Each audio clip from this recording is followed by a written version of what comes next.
I'm gonna go on a suburban stroll.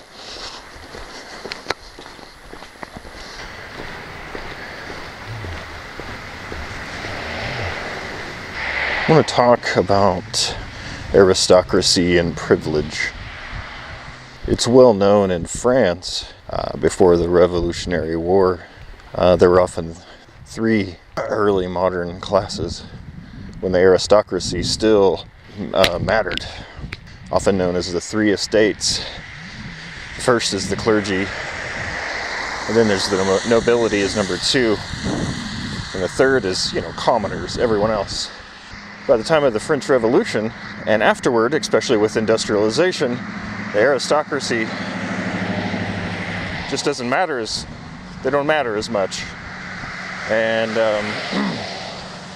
so those three estates go back to ancient times.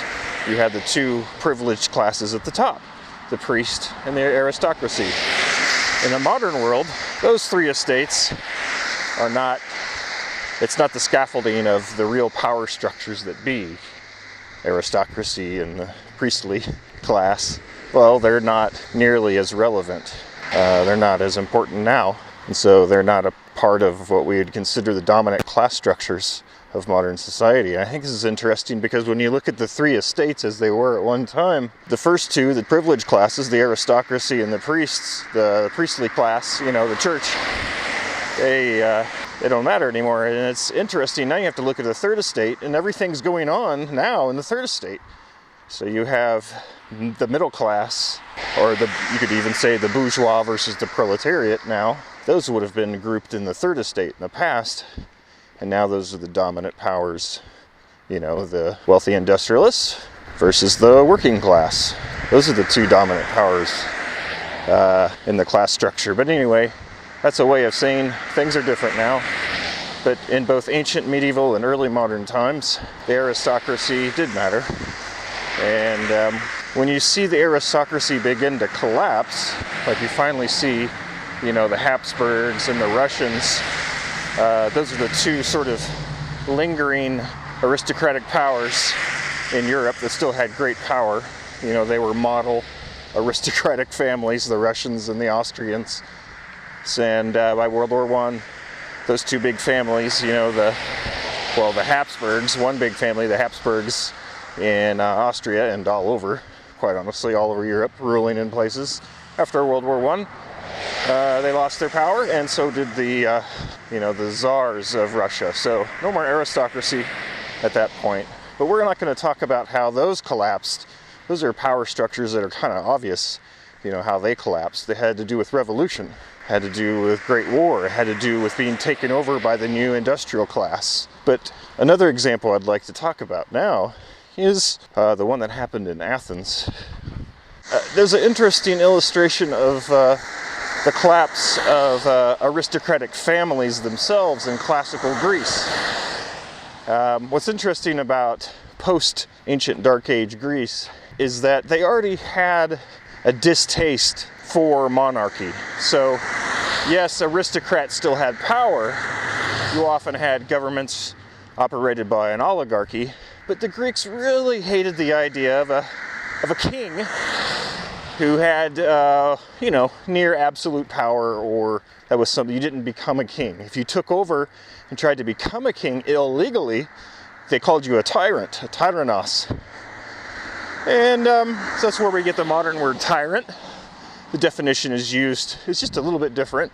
So, the Greeks by the classical era, they did not have kings necessarily. In some places they did. Sparta retained, Spartans were in some ways more conservative, and they retained the monarchy, but they had a mixed government. It wasn't a pure monarchy. Matter of fact, they had two kings at a time in Sparta. But anyway, by the time of the classical era in Greece, the Athenians began moving toward radical democracy and a movement away from the privileged classes, being the aristocracy mainly. Because you see, at this time, oftentimes the priests who ran the temples, the head priests, that sort of thing, they were from the aristocracy. They were legacy wealth who ran these temples. And if you ran a certain temple, it was because it was in your own family line. So there's a lot of privilege tied in to being both an aristocrat and or a priest at the time. So what's interesting is as radical democracy approaches, and this is a totally different show to talk about how radical democracy happened in classical Greece, but what I'm going to point out is how the Athenians, during the rise of radical democracy, basically dismantled the aristocratic power structures in a couple of ways. And one is really interesting. They took privileges away from the privileged classes, like when we're talking about the three estates in France prior to the Revolutionary War, which was nobility, priests, and then at the bottom, the non-privileged.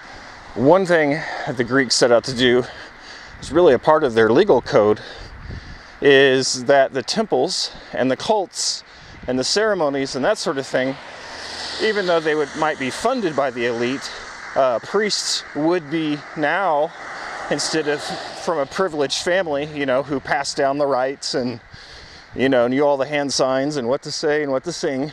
Instead, now, the city temples, whether it's, the one to Artemis, or the one to Aphrodite, or the one to Zeus, or, there might be multiple temples to multiple gods in any one city. And so now, those main city temples are going to be operated by someone who is elected in, essentially. And they serve a limited term. So it's no longer family legacy that runs city temples. It is now just what we might call a commoner. Maybe an aristocrat, but most likely a commoner. More commoners than aristocrats. So as democracy emerges, democracy repels aristocratic privilege in that way.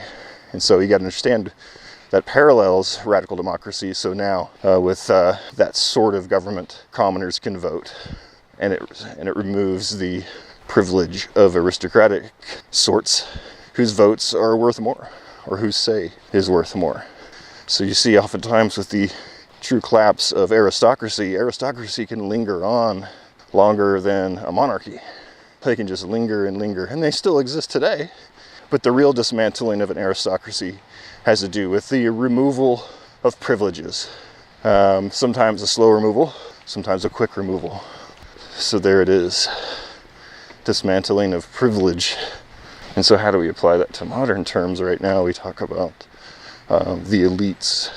We don't talk about aristocratic classes, but we talk about elites, perhaps what we call the 1%, the few in the world and in the United States who have most of the money. And we say, well, were they really like aristocrats? Were they privileged? Well, one of the problems with public perception of the elite in modern times is that they do have privilege in the United States. Someone with wealth can get away with paying a much lower percentage of taxes. And so people often say, well, they're not paying their share. It's the middle class and the working class who pay most of the taxes. Small business owners, that sort of thing, not the big wigs. And so that's one of the big arguments against the elite.